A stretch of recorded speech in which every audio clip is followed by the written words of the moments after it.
Hello lovely people, welcome back to my channel. This is Mariam and today your girl is back with another super recipe. This is coconut and tigernut milk twisted with a little bit of ginger, and you cannot afford to miss this recipe. So lovelies, let's dive in.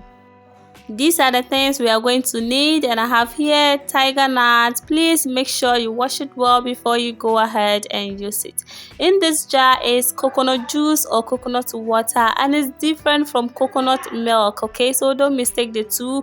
This is what you found inside the coconut fruit, and this is also coconut fruit, the soft ones, and I also have the hard ones here. They are all coconut fruits, and I'm using the two. And just like I said, we are going to give our milk a little bit twist with this ginger.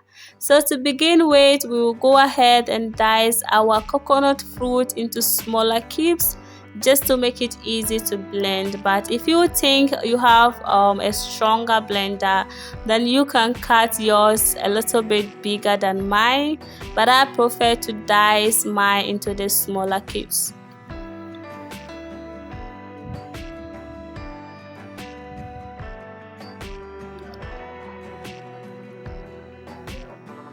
This is our ginger, so I'm going to cut it into smaller sizes just to make it easy to blend.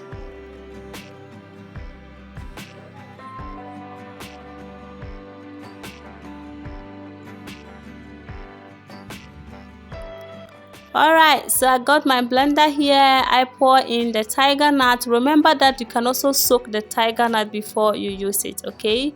And then add my chopped ginger and the coconut, and also add the soft part of the coconut fruits.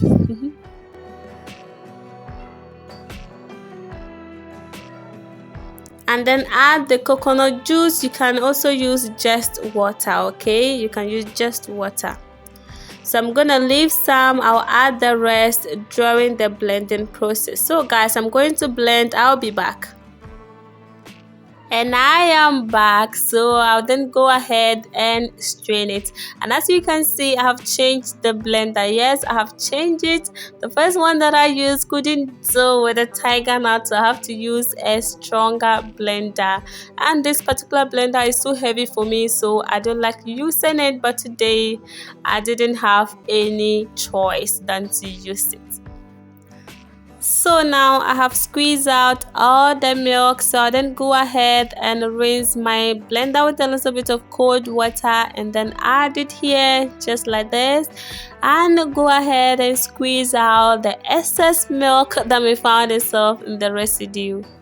And also remember, you can use either cheesecloth or chiffon cloth to do the straining and also the squeezing. I think that is even the easiest way. So guys, this is our residue, and don't forget that that is also our fiber, so you can dry it and use it to make porridge, okay? And that's what I'm going to do. So I'm straining my milk for the second time, and this is totally optional. You don't need to give your milk a second strain, but to me, I love to do this. This milk is very rich in vitamins and minerals. So guys, this is what I had from the second straining, and our milk is ready. The ginger in it has taken the flavor to different level, and I can't tell it all. And to those who are lactose intolerant, this is a perfect drink for you. And to my vegetarians, I got you covered too.